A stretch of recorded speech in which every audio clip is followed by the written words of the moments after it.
Hello and welcome to episode 6 of The List Makers, the now ongoing mini podcast from the Doctor Who show, where we take a top 5 topic, each list our picks and then discuss them. But there are no hard and fast rules, it's all about the chat. I'm Dave. And I'm Rob. And in this episode we are shaking things up a little bit. Our topic this month is cliffhangers, and on this occasion we are going to do our top 10. Yes. The format is the same as always, however, we'll give our list uninterrupted and then compare notes. We're doing 10 here, partly as a bit of an experiment, partly because we think we can smash this out, partly because there are just thousands of cliffhangers and picking 5 was really tough, and even picking 10 was tough. Rob, you good to go? I am good to go, Dave. Fantastic. Look, I've got a lot to say, but I will save it until after we have made our lists, so I'm going to dive right in, because it's my turn to go first. Yes. My list, top 10 cliffhangers. Number 10, I am going for the Dalek Invasion of Earth Part 1. Now, I know a lot of people like the Daleks Part 1, and that's great as well. But for me, this is a classic cliffhanger where we arrive in broken, deserted, abandoned London. Things get worse and worse and worse. There's a build-up. We see the Roboman. Then suddenly a Dalek arises from the Thames. Yeah. And that's just a wow moment. And how must it have been the first time when people didn't know the Daleks were necessarily coming back, and suddenly, oh my God, there's a Dalek rising from the Thames. So look, that's a favourite of mine, and it gets bonus points because I have met Robert Jewell, who was inside that Dalek. Fabulous. My number 9 is a personal choice, and Rob, this one I'm going to just reenact for you because I love it. So, you ready? Yeah, please. How kind of you to drop in, Doctor. I've been looking forward to having a little chat with you. You disappoint me, Doctor. I should have thought you'd have guessed. I am the boss. I'm all around you. Exactly. I am the computer. To me, that's just a wonderful moment, delivered so well by John Dirth, that just takes a story and twists it completely on its head. Who is the boss? Who's running this corporation? Is it the Master? It's the Pertwee era, so it could be the Master. And suddenly, it's the computer. Yeah. And the story goes in a whole different direction. To me, that's what a good cliffhanger is about. Number 8 is from the classic series, and it is the end of World Enough and Time. As the Doctor arrives to rescue Bill, he finds a Cyberman who says, I waited for you. Ooh, that's good. That just sends shivers down my spine, even thinking about it now. I think we all knew where the episode could have gone, and I think we were all on the edge of our seats by then going, are they going to do it? Are they going to do it? They really, oh my God, they did it! And that, to me, I have rarely wanted to see the next episode of Doctor Who more than I did at the end of that cliffhanger. Yeah. Number 7, another personal favourite, maybe a classic, we'll see, and that's The Face of Evil Part 3.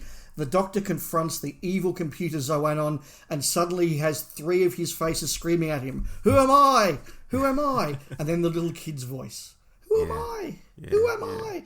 That's just such a good piece of imagery, and you just want to keep watching that and finding out what goes on. Mm-hmm. Number 6, look, I had to have this one on the list. It's The Ambassadors of Death Part 2, or Cut It Open. Again, just that build-up. We don't know what's going on. We're in the middle of a great season, a really exciting story, and just the way the director builds that all up. What is the capital of Australia? How many beans make 5? Right, cut it open. Yeah. It's just a classic, plus it's the first story that has that sting that comes in and is worthy of note.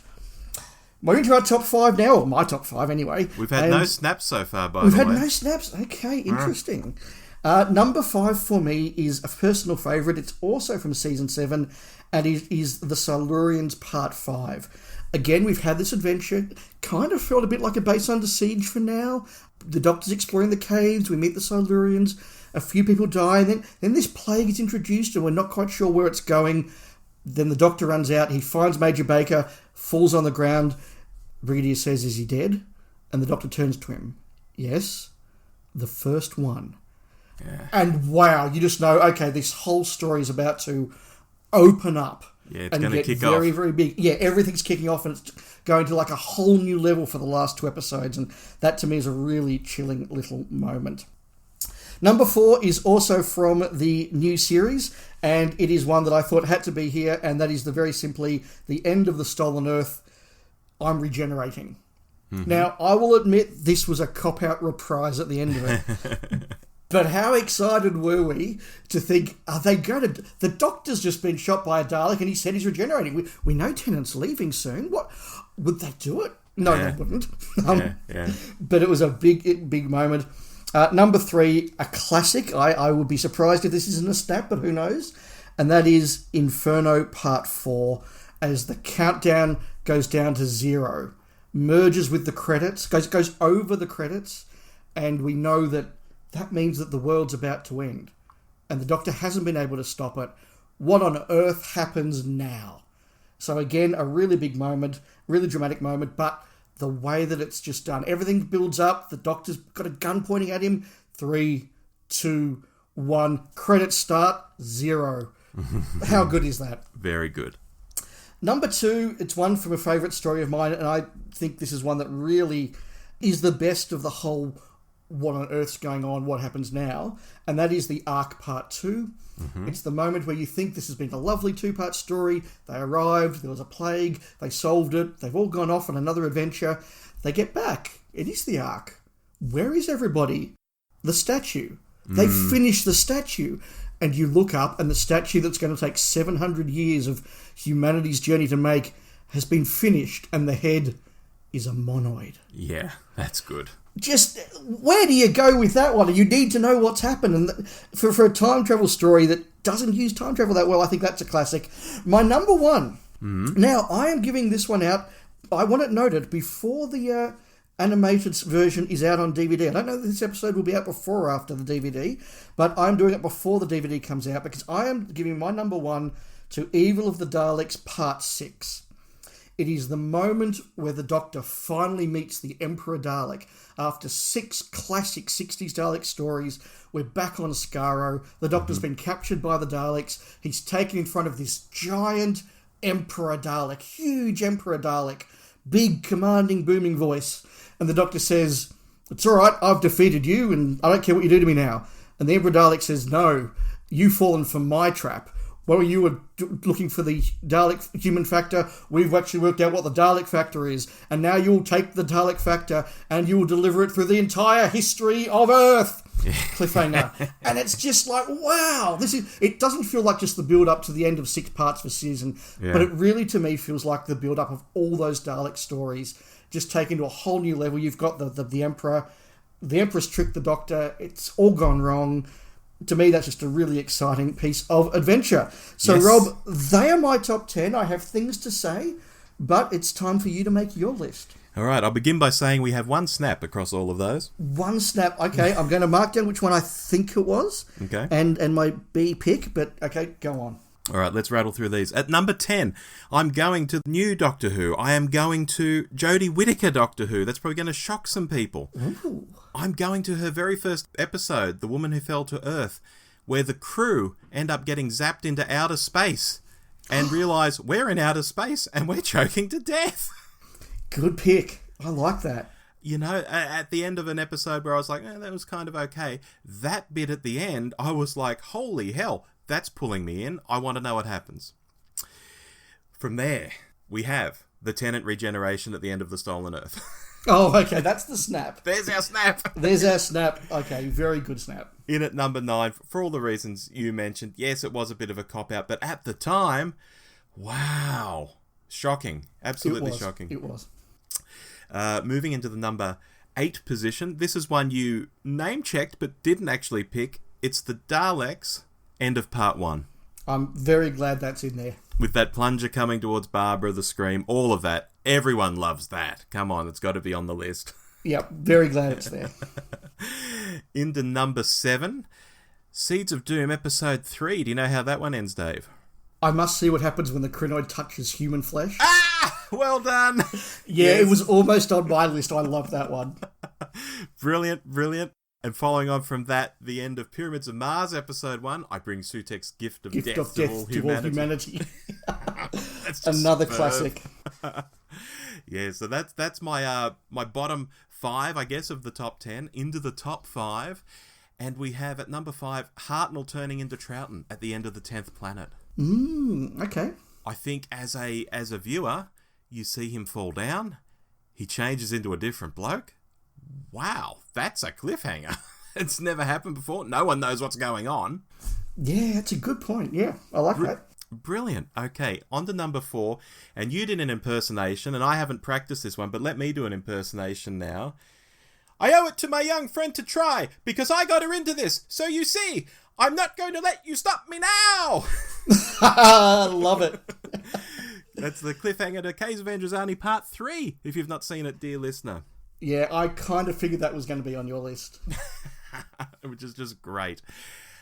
In at number 3, Donna Noble has left the library. Donna Noble has been saved, which is the cliffhanger to silence in the library. And I think that is just... When I watched that, I thought, how are they going to get out of this? Because clearly, once you're saved, once you're, a face on the wall, how do you come back from that? I was dumbfounded. So that really hooked me in. It is very well directed, I will give it that, yes. I know that story's not one of your favourites, but gosh. No, I respect the moment though, yeah. Okay, in at number 2, the Doctor appears to shoot the Lord President, which is the cliffhanger to The Deadly Assassin Part 1. You see the Lord President come down the stairs, he's on the podium, Tom lifts the rifle, the sniper rifle, bang, he's dead. Now, you thought I was probably going to say the drowning in Part 3, which is also a good cliffhanger, but for me, it's that first episode. It's like, the Doctor can't have just done that, can he? Like, what's going on? It is a huge what the hell happens now moment, absolutely. Yeah. And finally, in at number 1, and we've talked about this many times, I'm surprised it's not on your list, They Survived Through Me. The cliffhanger to Bad Wolf. Ooh. But it's not the cliffhanger though, is it? It's in the like, it's kind of like, that's a really interesting point. Like, do you call the cliffhanger the moment the credits start to run, or do you include the what's next bit? Because the last line that you actually see is They Survived Through Me. So yeah, it is the cliffhanger, isn't it? Yeah, you confused me momentarily. It is the last thing you see. It's the last thing you see, but it's in the middle of the credits. Yes. Oh gosh, my memory has sort of cheated me there, but it's still. It's still the last thing you see. I'll take it. Yeah, God. I feel kind of silly for picking that now, but at the same time, yes, it's the last thing they show you of what's happening. Yes, but in the middle of the... Well, that's an interesting point, because the new series does these very differently, because they do start the cliffhanger. Sorry, they had the cliffhanger, they start the credits, then they go, what's happening next time? And that's, if anything, even more the cliffhanger, because that's the what is meant to get you back next week. Yes. Oh, wow. That's really cool. Look... In some ways, I'm surprised we only had one snap. In others, given the whole spectrum that we could have had, I'm not actually surprised at all, because there are so many good ones. There were ones that made my list that didn't quite get in there. The Invasion of Time Part 4, where suddenly the Sontarans turn up. You're like, hang on, I thought this story was done. Wow. That's really cool. I love the Candyman at the end of Part 1 of Happiness Patrol. I like my victims to die with smiles on their faces. Yes. Horror Fang Rock Part 3, I've locked it in with us. So many good ones. None of us had Remembrance Part 1. No, good point. Dalek going up the stairs. Dalek going up the stairs. But look, there are so many classics. I love that we had a really different list. And between us, I think we had 6 out of our 19 were New Who. That's pretty good. That's pretty good, because when I started, I wasn't sure we'd get any. And then when I thought about it, there were a couple we had to have, and you've added a couple more. So I actually think for an iteration of Doctor Who that doesn't really do cliffhangers much, that's not a bad little tally. No, and look, I'm very pleased that one of my New Who ones was from the Whittaker era, which, hasn't wowed me in many ways, but the ending of that one, that first episode where they're floating in space, and it's filmed so beautifully, it's lit really well. Jodie's hair is floating, I'm not sure quite how they got that effect. Maybe they were blowing it with a blower or something and then slowed the film down or something. And you just think, they're in outer space, they're choking to death, what have they got to sort of save them? Nothing. That to me is just a massive cliffhanger. Yeah, I reckon they filmed it by putting her underwater. That's usually how they do that. Interesting. Yeah, I'd be interested to see. Yeah, that's just a guess. But yeah, look, I remember us doing a hot take review of that and going, what the hell happens now? We've got to tune in and find out what happens next, yeah. which is the point of the cliffhanger. Are there any bad ones that come to mind, Rob? Oh, there are some episodes, and I can't think of names offhand, but there are some that just sort of end. Like someone will deliver a line, and then the credits start rolling, and there's no tension. It's just a line. I've seen this in the 60s episodes. I'm kicking myself now because there was one I was watching recently, and it happened. I thought that's a really silly way to end an episode.